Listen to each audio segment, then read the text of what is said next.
Welcome back to this month's Roundtable, your all-in-one comprehensive view of what's happening across the real estate industry, straight from some of the industry's earliest technology adopters, foremost experts in marketing, brokerage, government policy, capital, construction, cybersecurity. As always, this is a three-part show. Part one, introductions for each Roundtable host and their unique what's happening in their business sector. Part two, we unpack what's the month's biggest news and paradigm shifts. And part three, what does this mean for your real estate business and what you can do for the next 30 days to continue to grow your business and outpace your competition? I'm Andreas Senie, founder, CRE Collaborative, brokerage owner, and commercial director at KW Commercial, and technology growth strategist for both the nonprofit and for-profit sectors. Joining me this month, none other than Saul Klein, Realtor Emeritus, current CEO, San Diego MLS, data advocate, Futurist, original internet evangelist, and the list goes on, and future main stage speaker, moderator at the International MLS Forum. Saul, nice to see you as always. Great to be here, Andreas. Great to see you again. Yes, no, we missed you. Thank you for joining us. Also joining this month, Dan Wagner, Senior VP, Government Relations at Inland Real Estate Group of Companies. Also the recipient of the Humanitarian of the Year Award for Dr. Martin King Jr. Breakfast nonprofit, which helps underserved communities, which I want to hear more about. And before we go any further, we've already awarded you this year's best holiday decorations nationwide second year. Dan Wagner, nice to see you. Welcome back with us. Also joining us this month, Chris Abel, Membership Director, Associated Builders and Contractors Association. As Chris, I see you there. Nice to see you. Also, as I recall, you're now part of the National Membership Director team. So your title and career and responsibility have grown incredibly. And it's Careers in Construction Month. Sure is. Nice to see you. And happy to be here. Certainly not last, not least, Anna Maria Kowalik, SVP, Director of Business Development, Inland Green Capital. All things going green, a bigger and bigger part of Inland, I dare say. Yes. Anna Maria, nice to see you. Very good to see you and to be back this month. Missed you all. I'm sure our audience is excited to have you all back with us. This is, in fact, our 85th episode with over 3,000 tune-ins and downloads monthly. That makes us the top 5 to 10% of shows globally, with 75% of our audience here in the U.S. Thank you to our audience. Thank you to our producer, Mr. Mendoza, in the background. Happy Rosh Hashanah to those that couldn't tune in now, but will tune in later. And let's dive in and see what's happening in the world of commercial real estate, residential real estate, tech, and so on. Saul, you're back, and you're headed off to a conference. What's happening on your side of the fence? Well, yeah, I'm headed to Milan on Saturday to participate in the second annual International MLS Forum. Kind of interesting. You know, we've got MLS in the United States. It's the envy of the world. We're going through some period of hardship right now with MLS in this country, but the rest of the world is still very interested in all of the great things that MLS, that's multiple listing services, can provide, you know, from the data platform to the broker cooperative to the data and all the information that makes it easier, much easier to buy and sell real estate. So things are great. Can't complain. It's great to be back, Andreas. Yeah, so the International MLS has doubled in size, I imagine, for this next conference. Milan, you guys pick exotic, wonderful places. Certainly, certainly not as interesting as next year. It's going to be in Toronto next year. Oh, Toronto's beautiful. Yeah, so we get North America next year. Yes. And Dan, you're just fresh back from C5, CCIM's big summit, NAR, as I recall. Yeah. What's happening in your world? Well, it's been a lot of travel in Florida, going to C5, which, of course, NAR does a great job running the show at C5 with CCIM. Great combo there. Evan Lydiard, who's the director of tax for the National Association of Realtors, and myself hosted a presentation about the 1031 and what we have to do to show the importance of it for our wonderful commercial real estate community, for the economy overall, and then how we all can help advocate for it. And that was my experience at C5. It was kind of wild. I flew in that morning and flew out that afternoon. And then last week I was in Florida from down down in Miami to Boca Raton, Palm Beach, Fort Lauderdale, Tampa. I think I was the last flight out of Tampa to get back to Chicago before the hurricane hit. And God bless all those poor people who lost their lives and destruction. And I mean, it's just, I'm sure all of us, our heart goes out to so many people. It just blows your mind of all the tragedy that happened with that. Yeah, the devastation that has occurred. Well, the devastation that occurs globally is not something to be missed at any given time. KW Cares is very big on that. There are different voices to give. There will be links in the show notes to help out families and those in distress in those areas. But at least it finally got Inland to come up and buy something in the Northeast, which I did. Inland's always buying, but it was nice to see you do a public storage deal in my neck of the woods. We're always buying and always active. Yes, self-storage is definitely in our wheelhouse. It's a good thing. Yeah, and Chris Abel, speaking of interruptions, supply chains, and building, how are things on your side of the fence? Did we lose Chris? Not a ton this second to really report. Everything's kind of moving along, but it's on the horizon, I'm sure, between that and the strikes, the port strikes and stuff like that. Definitely going to be seeing some things going on the construction side of things, but just kind of keeping everyone in our prayers in regards to the tragedy that's going on and the damage and all that sort of stuff. I'm going to be looking to catch up with my brother who's actually down in Boca tonight to see how he's doing and what's going on down that way. But just plugging along, trying to do everything we can to keep everything positive and keep everything moving in the right direction. Absolutely. Well, I know that Florida is going to be okay because our show producer lives in South Florida. Yep. The show is still on tonight, so that's the good news. Your brother's going to be fine, I think. There you go. What else can you ask for, right? It's we all have different economic disasters, different acts of God that happen, but we've survived them all. That's what humankind does. We survive, we thrive, grow. Saul, you said you're going on stage to talk data at this international MLS. I'm a little curious there. If you want to expand on that a bit, and then I couldn't believe you brought up broker cooperation and with the MLS, given all that turmoil. But if you would expand a bit, appreciate it. Sure. No, so I was actually at CMLS last week. CMLS is the Council of Multiple Listing Services. It's kind of like compare it to the NAR of multiple listing services. People sometimes don't realize that multiple listing really is an industry all in and unto itself. And it was real interesting to attend that conference and in particular listen to some of the conversations, the legal conversations around the Sitzer-Burnett settlement, the NAR settlement, where that might take us, the fact that compensation has been removed from the MLS, and the big question, will the DOJ get involved and will they take a position on this settlement? And the overwhelming over everybody, all the attorneys on the legal panels indicated that they believe that the DOJ will step in.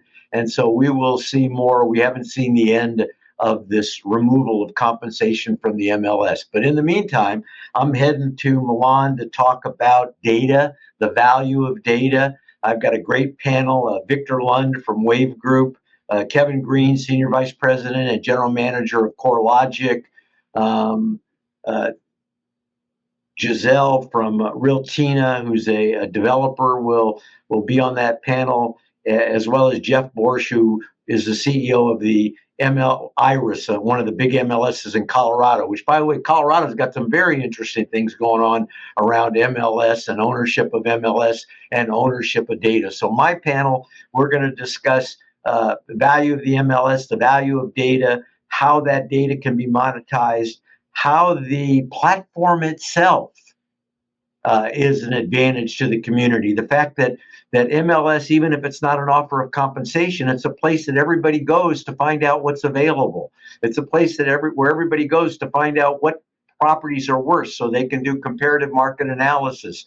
So there's huge value in MLS. And the one thing that people in the industry haven't really been able to do, they've made attempts over the years, but it's really to monetize data in a big way, and in particular to look at ways to get a national footprint to bring some of this really valuable data that can be captured within a multiple listing service to the capital markets, and how we can monetize around that, and how maybe we can even flip the model of MLS at some point in time. Because if you think about it, providing data, providing information and content to the internet, content providers are rewarded for that. They get paid.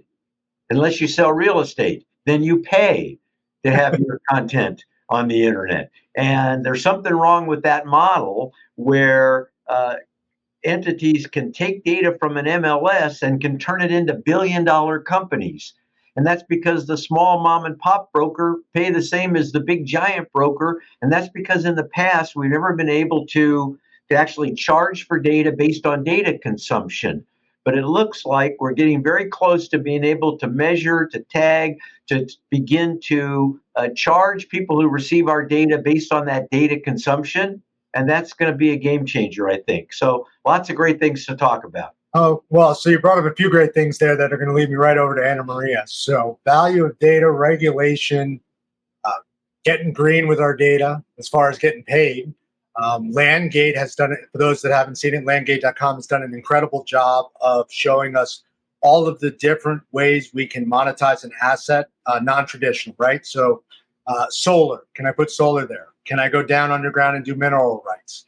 What can I sell? Could I put batteries? All of these things that keep us getting further, move us further along the path of going green, those commitments to net zero carbon emissions. Anna Maria, didn't mean to skip around you before. Your side of the fence, I know things are getting busier. Not at all. Yes, absolutely. Things are getting busier here. So, for one thing, being National Energy Awareness Month, and certainly I've been. Yes, thank you, Becca. Good to see you.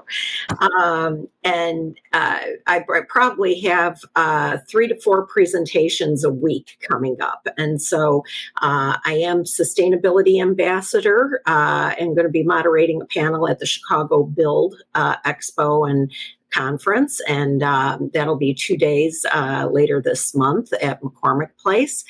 And I will also be attending the Amaranth Symposium down in Springfield and doing a presentation there as well. And those are 2 of the largest highlights. I could mention others: Diverse Developers Conference, and Hoffman Estates will be holding a Cook County CPACE event, and just all kinds of opportunities to spread the word about CPACE and how useful it is.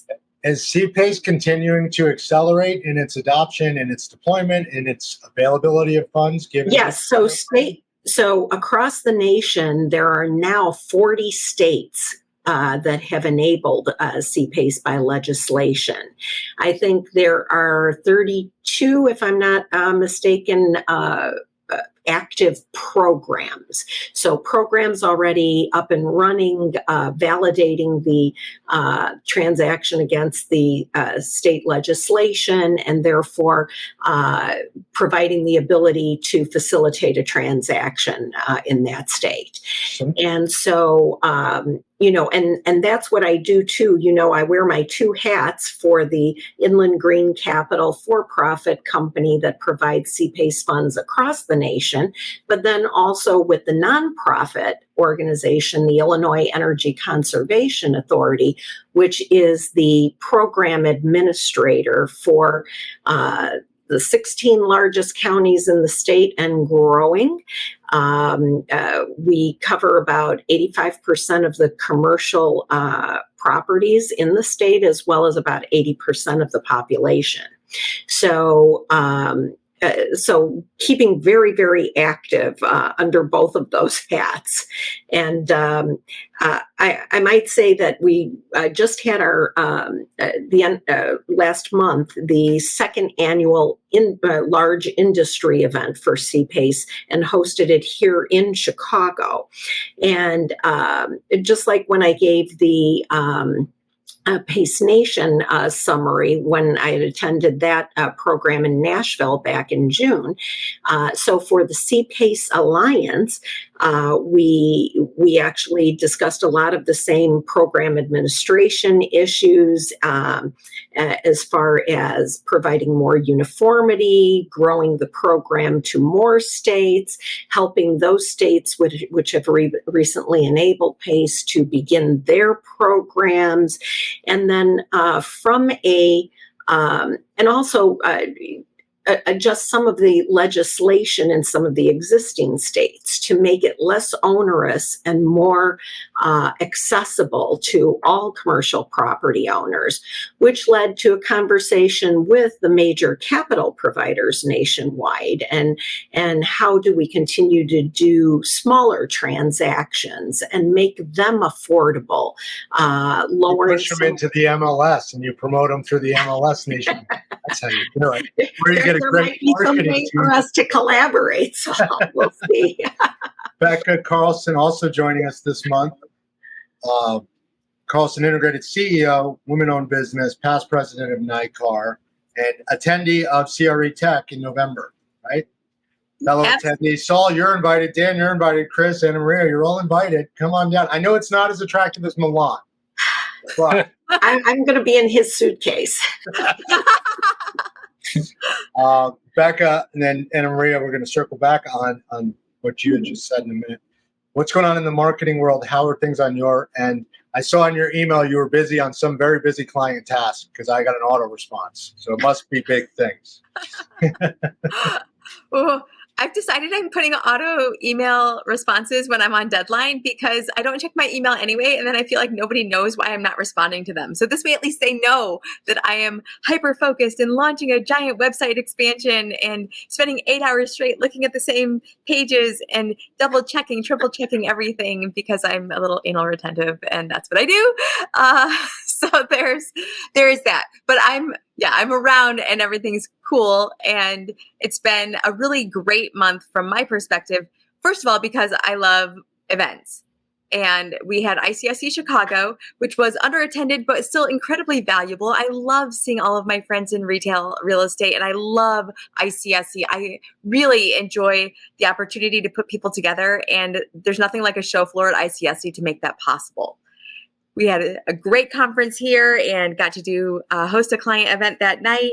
Retail is thriving. Hold on. ICSC, Chicago, everybody is optimistic, not optimistic? Are they worried about all the things? It's so nice to be in retail right now. And I have not said that, for a decade or longer. I mean, brick and mortar is not disappearing, which is a good. Brick and mortar is not disappearing. And we have some unique reasons for that here in Chicago because we are conservative as far as it goes to like building spec buildings. It just doesn't really happen here in Chicago, certainly not in retail, and it hasn't happened since the very early part of my career. So maybe, 18 years ago it happened. It really hasn't happened since. So you have a supply and demand issue. There's been no new supply, like literally none. And things have been repurposed over the past 20 years. And it's a great time to be a retail owner. And I know it's not identical to that in every market, but that is the fundamental piece that we're seeing. And had a really great conversation with a developer client yesterday about how his phone is ringing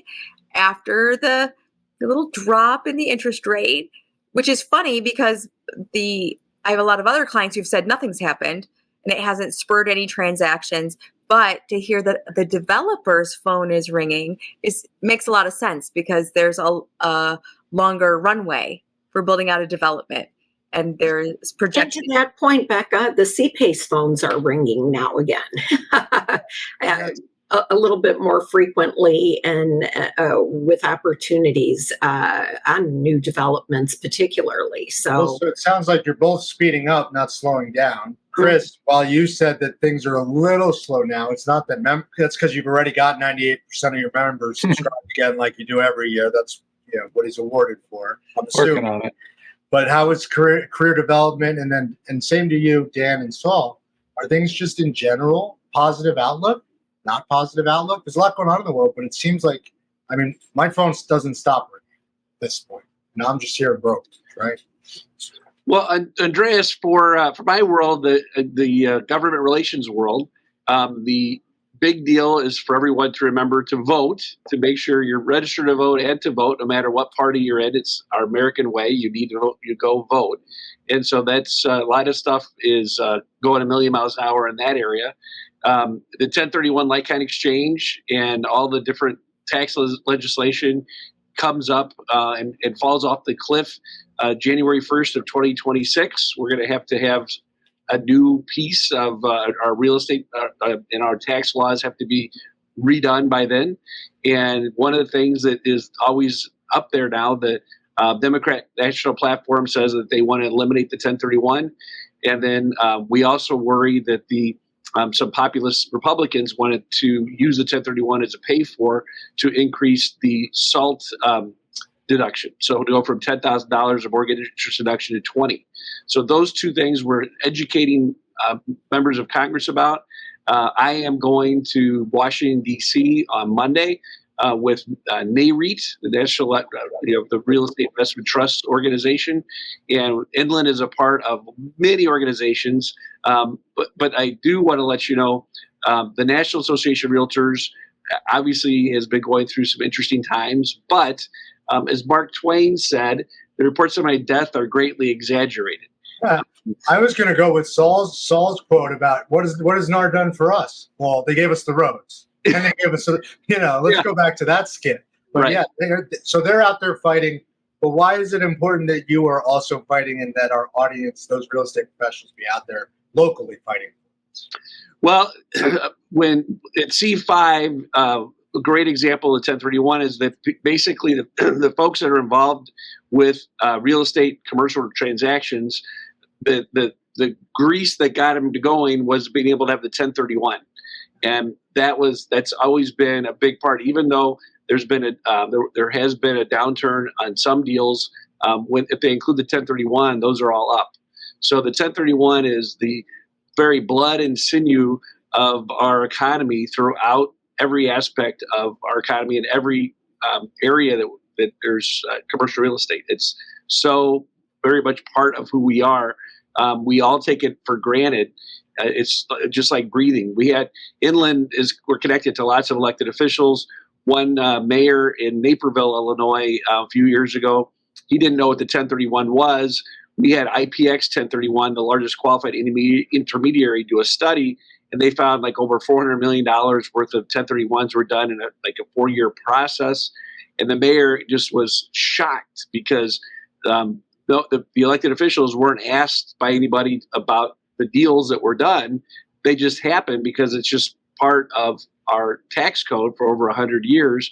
And it's the fluidity of what that did to the economy, that one little town, that town, not little, but it's a microcosm of our society and what our economy is all about. So the 1031 is the very one of the most important things that we can keep going. Obviously, our company is a leader involved with about 80 different organizations that are fighting for this. And what's great about this, when you talk about NAR, we also have the Farm Bureau. The farmers are really into saving the 1031.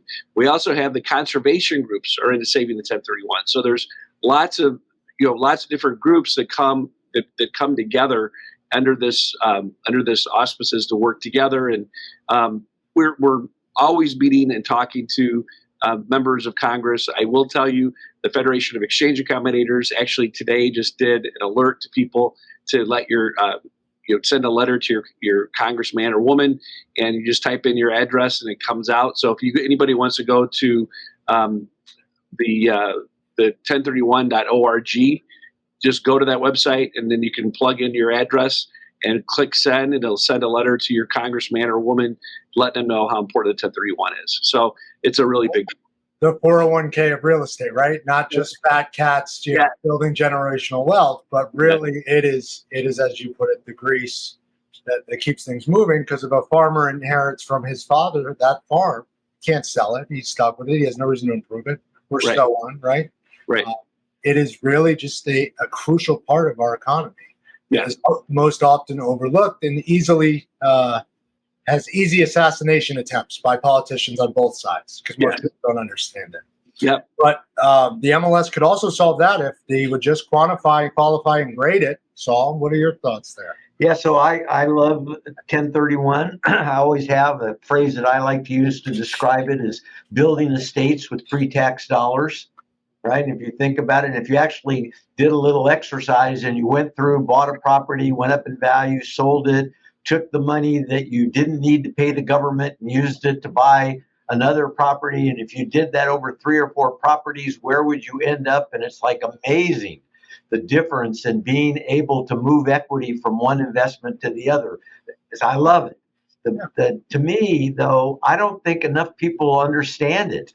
That enough people, and I sold real estate for many years, and most people, they hear about 1031 and when they're taking real estate license classes or when they do continuing education. But really, I'd love to see studies about here's the number of people that benefited from 1031. Here's how much estate was grown based on using it. Here's how much it would have been had you not had that opportunity. And I think maybe one of the areas we've fallen down, which make it, Dan, such a target, is that we somehow haven't reached enough people to explain to them the great benefits. Up in equity, up in value, up in loan. What does that mean to you, right?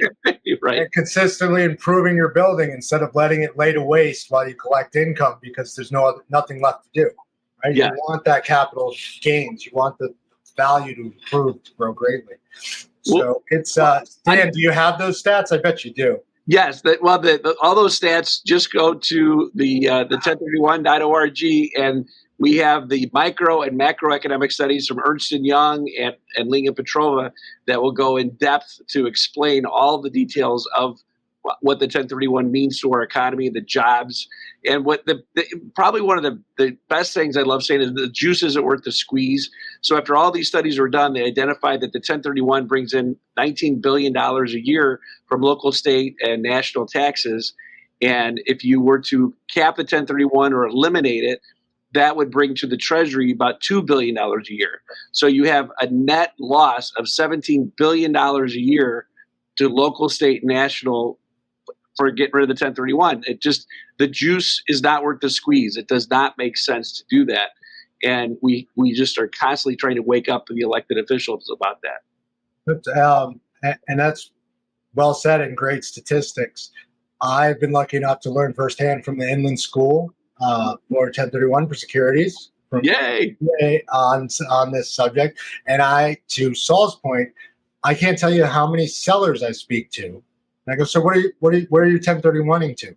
How are you handling it? And many of whom don't know. They're like, wait, what? I'm paying taxes. Because on $1 million transaction, you basically $300,000 goes to your to the capital gains taxes, to depreciation recapture, which people forget about.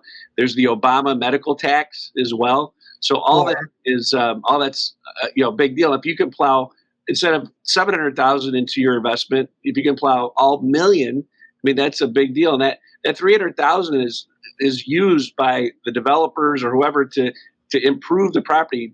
Owners maintain and buyers renovate. And when you talk about all of that, it's unreal. And quite honestly, Andreas, I would be happy to go more in depth on a separate show. I know that Anna Marie and I are part of the Inland Dr. Martin Luther King group, and we have to get going to go to our CRECo event tonight. That's right. I forgot. Go do good for the underserved communities there. You're already doing good for the rest of us out across the country with all that Inland does. Well, Dan, they call these like-kind exchanges, right? Yeah, we're going to keep going. Where you can even exchange, though, people don't understand like-kind, where you could exchange a car wash for an apartment building. Yep. Do you want to sell your car wash? Hold on. No, but your car wash for a farm field. I mean, it's anything that's revenue producing property. Yes, you're right. Investments, they can't be primary residence, right? Correct. So that's the key. Right. And it's, many people just don't know. It's astounding how many people don't know. And those that do may know about fee simple. They certainly don't know enough about DSTs. Correct. And we will go more in depth. I love you guys. I'm one of the leaders of this thing, so I got to get going. So go. Anna Maria, Dan, thank you for tuning in for the short period. Thank you all. And as usual, I'll just leave with a positive note. I had recently attended, and I thought this was very interesting, a new facility near downtown Chicago that is an incubator as well as an accelerator. And I have to tell you how impressed I was seeing the work being done on lithium batteries and storage and moving away from lithium into sodium ion and thermal batteries for heating and cooling. This sounds like also an entire sector. Exactly. Ways we could talk green. Yeah. Exactly. And so, just so many wonderful things happening, and all that could be eventually financed, a carbon capture on individual commercial property levels, so that these are all things that CPACE could help finance. And so, as I always leave you with, I will again today, the future is green. And so hopefully things will get better despite Middle East unrest, hurricanes, and other weather events, and interest rates that are so dependent upon all of these other things, and the elections, et cetera, et cetera. Regardless, we still find something to hold on to and to move forward with. Absolutely right. Have a great month, everybody. Inevitable. How you feel about it? Misery, optional. There you go. Next month, Anna Maria. Take care now, all. Bye-bye. So, rating it, carbon footprints, 1031 exchanges. If only that big, wide MLS system would just push me forward to all those other owners. So, I'm coming back to you because we're about to go international. I want to get in the door now. Send us the data. And construction included, not to mention the marketing side. So, 1031 exchanges, like kind, we're going to have to expand on it a bit. We will have a sector interview with Dan on this further. But any investment property, anywhere, and you don't need to invest all of your funds, right? So you can keep a portion of that, invest it elsewhere, diversify. What I love about elections simply is if the incumbent stays, great, people invest in real estate. If a new president's elected, people invest in real estate because the stock market usually tumbles. Either way, people are investing in real estate. And as Becca pointed out, developers are up in a buzz. We're all out there doing things. Phones are ringing. And while East Coast labor union strikes, Port of Baltimore disaster, the election, all the things Anna Maria mentioned or didn't, there's good news around this table and around many tables. I hear good news everywhere I look. So, that being said, Chris, career path. Are you up in attendance? Are we going to have more laborers, more GCs? Because I'll tell you what, the costs are outrageous. We need more. So cost needs to go down. More people out there in the field. Yeah, so the Construction Education Center, which is the training arm for associate builders and contractors in Connecticut, they run on a regular school year, and so they just got cracking. About 2 weeks ago, they started their new apprenticeship classes. Good numbers; they just keep going up. Record numbers for the school. So people are coming out, and the biggest thing that I'm seeing, a couple of events I went to recently, is just more and more kind of waking up from the communities and the school systems that generally would look down upon, the trades and kind of push towards college, and trying to give these younger students some exposure to what's actually out there and what can actually go along with it. So seeing a lot of Careers in Construction Month posts from places, just in general more, but from places that I've never really seen them before. So some of these high schools in some of these different areas putting up some stuff saying, hey, we're celebrating Careers in Construction Month, and, we got this person coming in to talk about welding to, this group, and I've been seeing some really good stuff on social media, so I'm excited about it. There's nothing you could do overnight, so you just got to keep kind of grinding along and training people and having people be safe and taking care of their financial stability and their mental stability and everything that kind of goes along with it, so it can be an actual career and not a job, you know. Right, because the key word there was actual career. It takes time, and you've got to keep on Yeah. through it. And that seems to be the struggle the next generation or those new to the workforce have. But speaking of workforce, Rebekah, women in business, how is Carlson Integrated handling the new workload? Bro, all these developers calling. What are they looking for? Easy plug for you.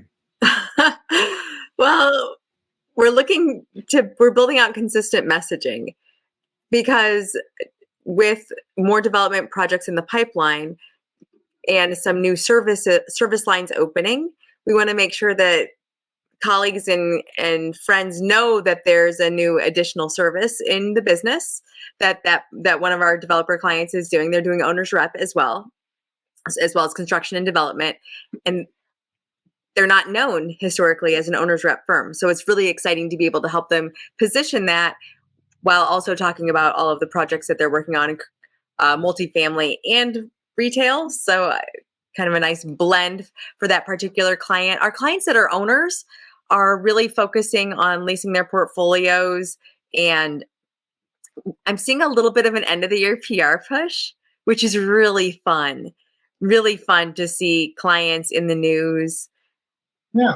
Really fun to be placing a little bit of public relations work with some great media. We don't talk about this much, but as a country, we have phenomenal real estate media publications. We have really good media publications. Like the show. And Realty Times, Saul's publication, and many others, New England Real Estate Journal. But go on. But so I think sometimes we don't talk about how great it is that we have the ability to get news from one coast to the other, and that we have, just a really great infrastructure as an industry. And so we're working with Connect Media on a thing right now. We're in conversations with, and I am a PR guy. So this is not me being in conversations, because I don't know how to wine and dine publishers and editors. I don't know how to get them to answer my phone calls, because I'm not that important. but for people who are in that world that can help put things together, we're really excited about some of the news that's coming out. And I think that only happens when you've got an industry that's looking forward and not just looking behind. Well, and that's right. The industry itself is looking forward. I love the end of the year. This is where we do the most business traditionally in brokerage. Anyone can jump up and disagree, but I doubt anyone will. And as ABC will say, Associated Builders and Contractors, you get all your new members. This is when we celebrate the year. Everybody's in a better mood, and people do business with people they like. So if everyone's in a better mood, they tend to be positive as they move forward. Saul, I am curious on that data standardization front, internationally, nationally, interoperability. Speaking to Becca's point about all these outlets, given that CoStar is going into the residential business, is the MLS going to become more commercial? Can I ask that question? Dare I ask that question? Yeah, you can ask that question. So, of course, we know that CoStar is a big commercial player, and they would love to be in the residential space. As a matter of fact, they spend a lot of money on homes.com.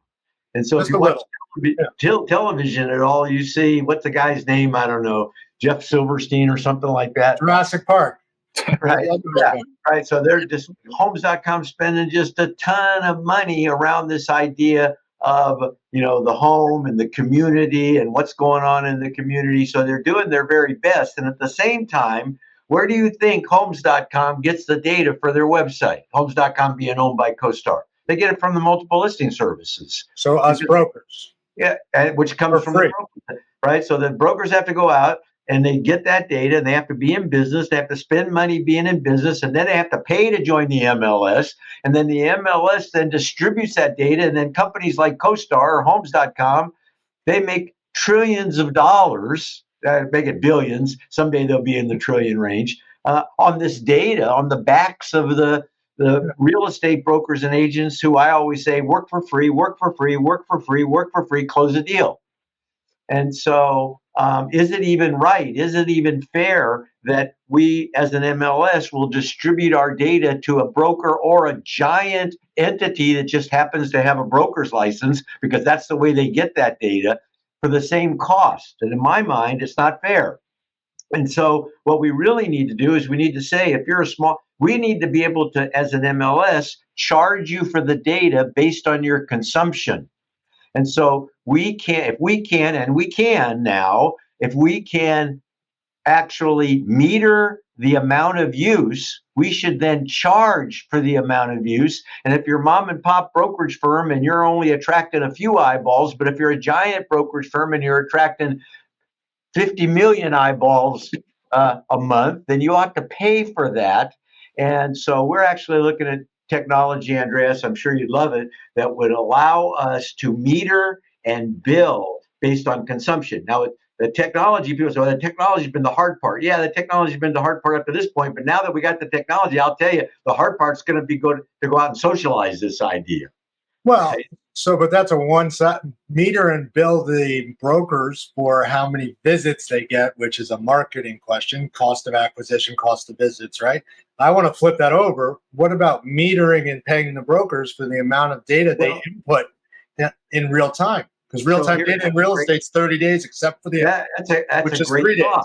No, that's a great thought. But first, you have to generate revenue from that content so you can turn around and pay brokers. And so part of this has to be, where'd you go, Andreas? It's okay, Saul, we're listening. Yeah.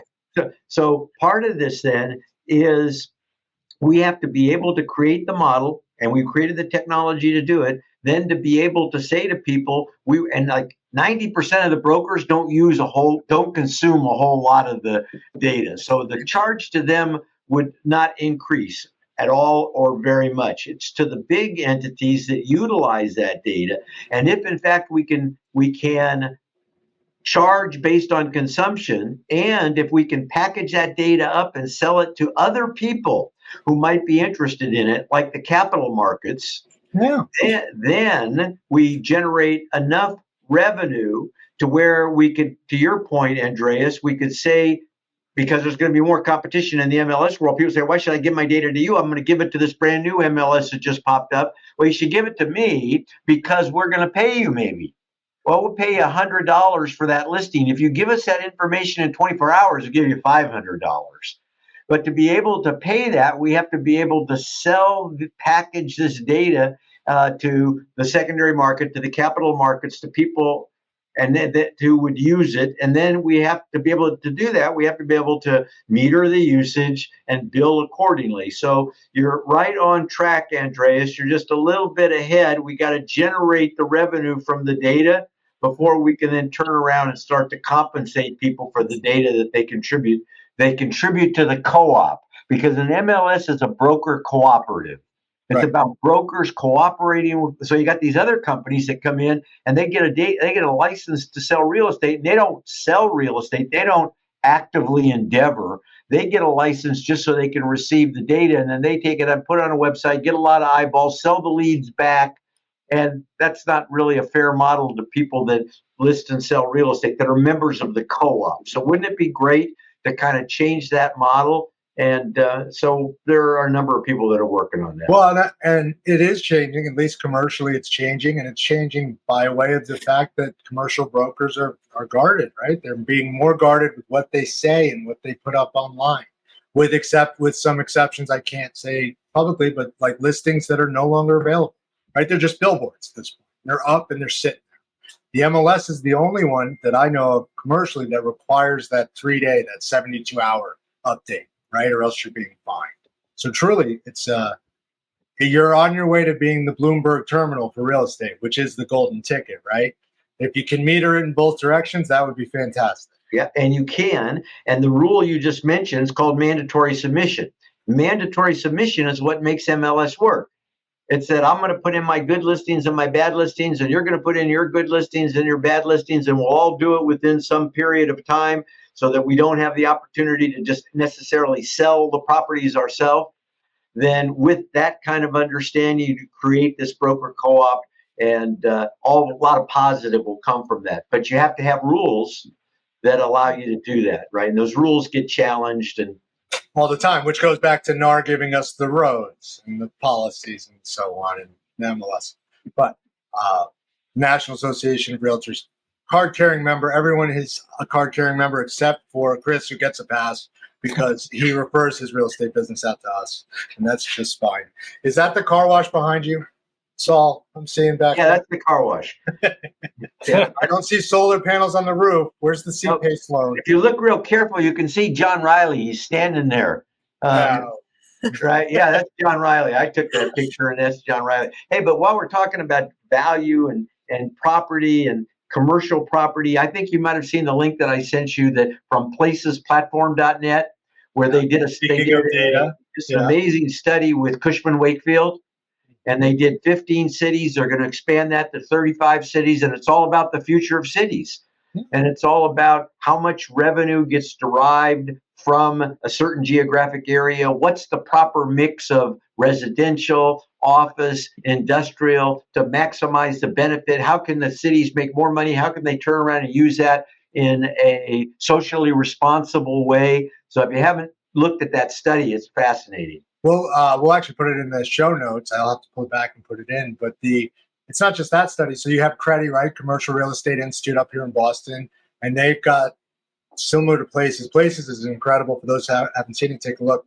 But I'll never forget walking into a conference and seeing them literally Lego model out the city and change the building types by the Legos. And then it translated into the walking scores, which translated into the cash.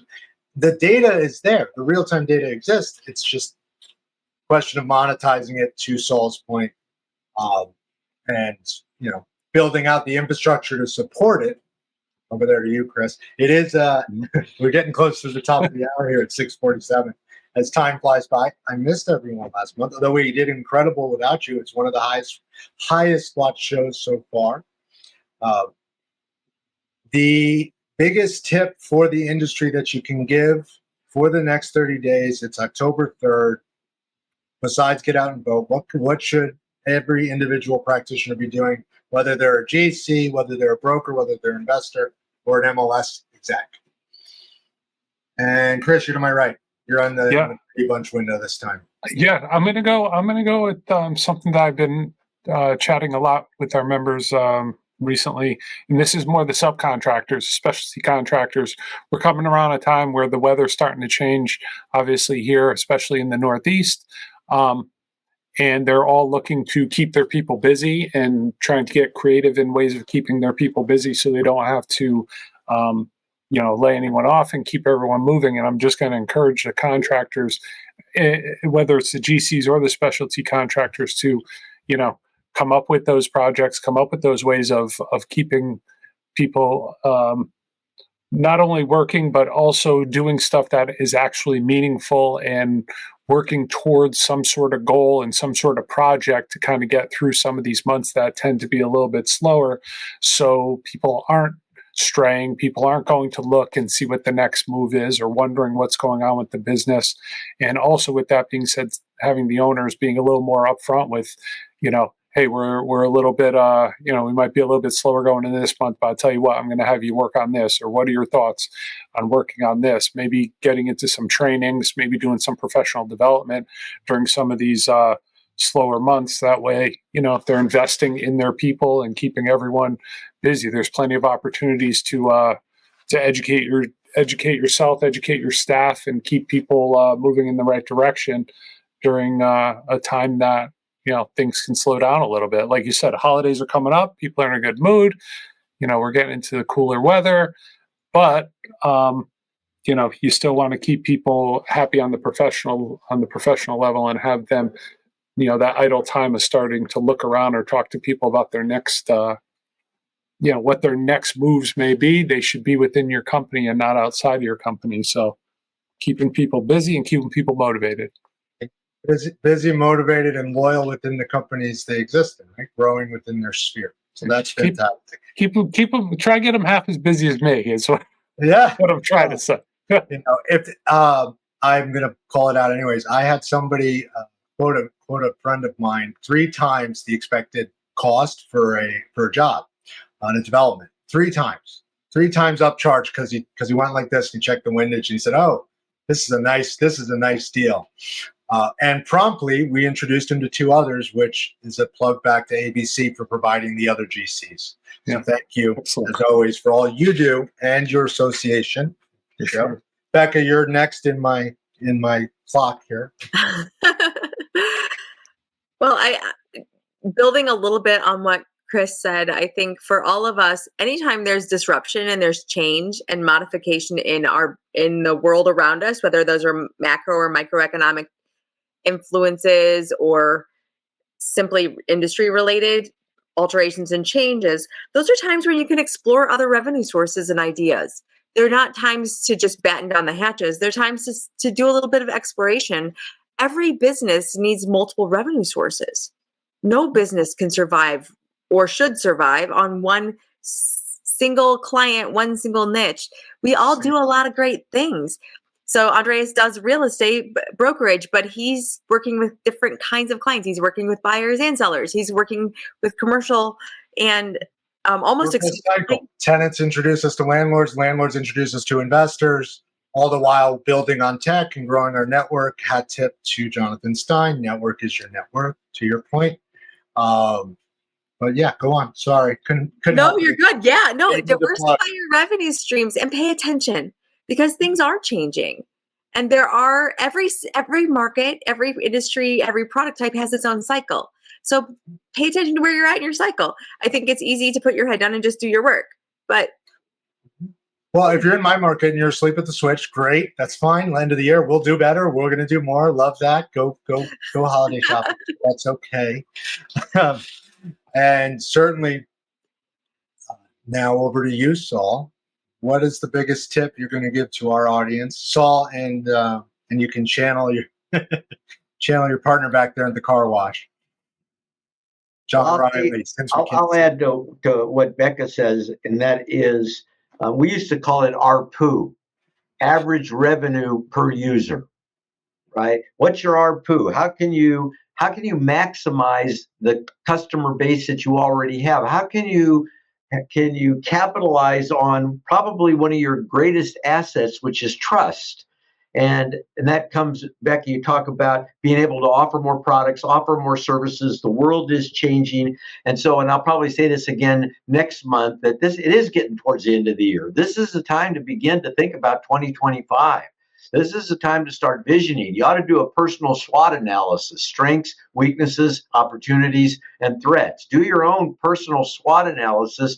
Where do you want to be at the end of 2025? You don't need to wait till December to start to think about that. Start to think about it now. Step out into the future, look back to the present, and figure out the things that you've got to do to get to where you want to be. So really important to have a vision of where you want to be at the end of 2025. Where do you want to be at the end of 2027? Where are the end, right? So think about this, looking out, vision. That won't come all at once. Maximize your strengths, minimize your weaknesses, maximize the opportunities, minimize the threats, and you'll have a great 2025.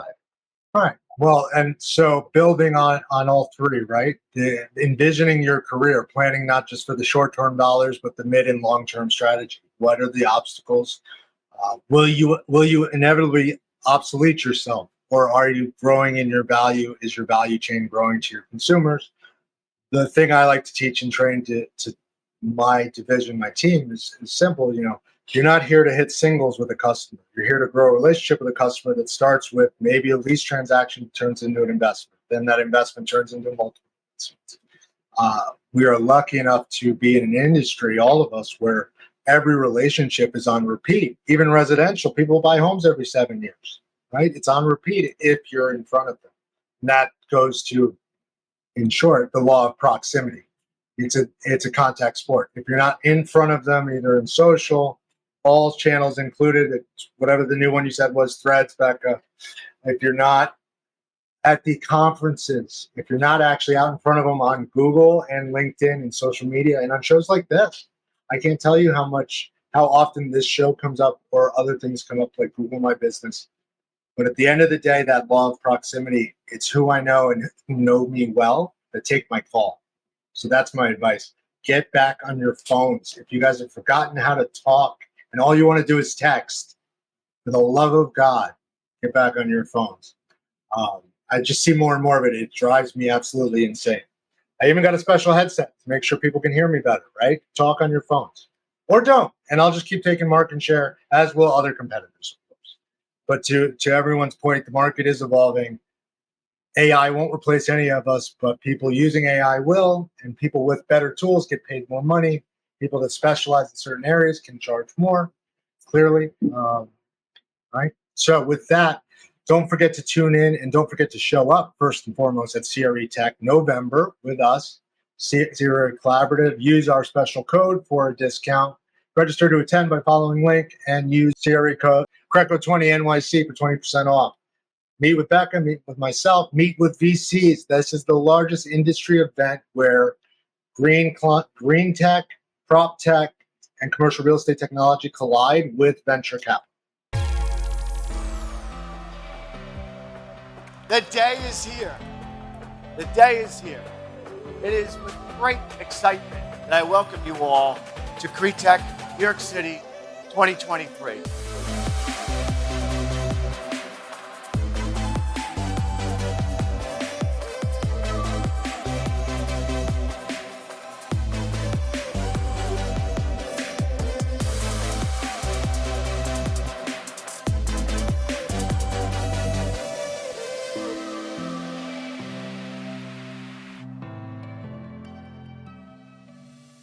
Look forward to seeing those there. That's November 13th to 14th.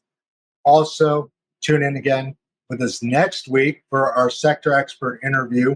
We are now hosting a sector expert interview every second week on Thursdays. Next week is Andrew Borofsky, co-founder, CEO of RentApp, and former tech team leader, tech team guru at Cadre, one of the only successful capital raising platforms in the CRETech space. Super excited. Tune in next week for that and every second Thursday moving forward. Saul's dropped a link in here. Hold on. International MLS. This is for the show notes. Don't forget to see Saul on stage if you can get to Milan. Do we have a discount code? Can we get a no? No, I don't have a discount code. That's okay. You hear that? It's see what happens. Like I said, it's more specialization, more knowledge, more expensive. You get there, I'll get you in. Fair enough. I appreciate that. Tune in once a month, every month, now twice a month, anywhere you get your audio, everywhere you get your video, or just ask your smart device to tune into the CRECo.ai Roundtable.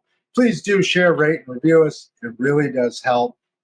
And don't forget to subscribe to our YouTube channel where there's a host of great content, including past interviews, prior shows, educational events, and more. I want to thank my co-hosts for being a part of this show, growing into 85 episodes together, 3,000 downloads. I want to thank our audience for tuning in and downloading and live streaming and commenting and all the other things that tech does now. And I want to thank our producer who's been kicking butt back there, making us all look good and never on screen. So that being said, 6:58, top of the hour. Thank you all. Tune in next month. We'll see you soon. Thanks for tuning in to the Real Estate Roundtable, powered by CRECo.ai, your source for the latest in real estate and technology. For past episodes, sector interviews, and more great content, follow us on all social media and YouTube at CRE Collaborative. You can also find us anywhere you listen to podcasts. Please like, subscribe, and share. It really does help. Thanks again for tuning in, and we'll see you at the next Real Estate Roundtable.